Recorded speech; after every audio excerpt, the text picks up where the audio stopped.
అంతేగాని 100 మందిని పోలీసులు తీసుకొచ్చి కేసులు పెట్టి రాత్రి కాదు. పోలీస్ వ్యవస్థను పక్కన పెట్టి రండి, మీరిళ్ళ మీదక మా ఇళ్ళ మీదక ఎవరిళ్ళ మీదకైనా సిద్ధమే దేనికైనా. మీరు అనుకుంటున్న ఎవరు ఫ్యాక్షనిస్ట్లా, ఎవరు తెగిస్తే అందరూ ఎవరికి ఎవరేం కాదు. డిసైడ్ అయిన తర్వాత ఎవరైనా కానీ మంచి రాజకీయం కాదు. జగన్మోహన్ రెడ్డి గారు గత 5 సంవత్సరాలలో కూడా మేము ఎప్పుడు కూడా ఇట్లాంటి రాజకీయాలు చేయలేదు. జగన్మోహన్ రెడ్డి గారు ఎప్పుడూ చేయలేదు. అది మంచి చెప్తున్నాం. ఇదే విధంగా కానీ కొనసాగితే దీనివల్ల ఎవరినో భయపడిపోతాము, దీనివల్ల ఏదో మేమేదో తోకలు ముడిచిపోతాము, ఏదో వెనక్కి వెళ్ళిపోతామంటే అది జరగదు. మీరు చేసే కొద్దీ వైఎస్ఆర్ కాంగ్రెస్ పార్టీ కార్యకర్తలు ఇంకా రోడ్డు మీదకి వస్తారు. మీరు చేసే కొద్దీ రెచ్చగొట్టే కొద్దీ ఇంకా ధైర్యంగా ఈరోజు ముందుకు వస్తారు. ఎవరు ఇక్కడ బీసీ నాయకులు కానీ కాపు నాయకులు కానీ ఇంకెవరి నాయకులు మీరు భయపడితే బెదిరిపోయేదానికి ఎవరు సిద్ధంగా లేరు. వైఎస్ఆర్ కాంగ్రెస్ పార్టీ ఖచ్చితంగా అందరికీ, వైఎస్ఆర్ కాంగ్రెస్ పార్టీ పెద్ద నాయకుడికి కార్యకర్తకి అండగానే ఉంది. ఈరోజు జోగి రమేష్ అని కానీ రాంబాబు అన్నకు కానీ తప్పకుండా జగన్మోహన్ రెడ్డి గారు పార్టీ అంతా అండగా ఉంటుంది. ప్రజలు కూడా చూస్తూ ఉన్నారు ఏం జరుగుతుంది ఏందనేది.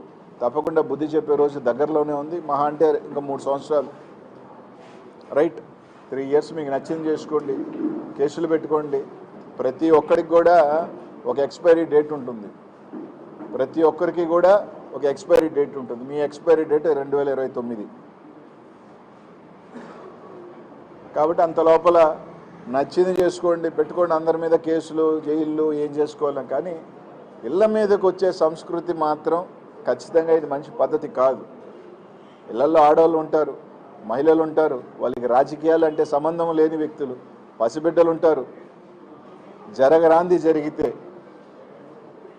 ఎవరు బాధ్యత వహిస్తారు? అన్నారో లేదో తెలియదు కానీ ఒక మాటకి రాష్ట్రం అంతా తిరిగి కన్నీళ్ళు పెట్టి తిరిగారు మీరు.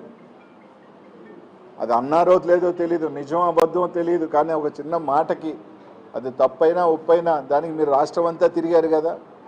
ఈరోజు అదే మహిళలు కదా ఈ పార్టీలో కూడా ఉన్నారు, అదే మహిళలు కదా ఈరోజు ఇళ్లలో ఉన్నారు.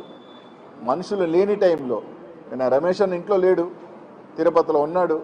ఈరోజు ఇంట్లో మీదకి దాదాపు ఒక 100 మంది గుంపు మగోళ్ళు వచ్చి ఆ విధంగా పెట్రోల్ బాంబులు వేసి, యాసిడ్లు వేసి, మంచి పద్ధతి కాదు. తప్పకుండా అందరూ మూల్యం చెల్లించుకుంటారు. ఎవ్వరూ ఏమీ అతీతులేం కాదు. ప్రతి ఒక్కరూ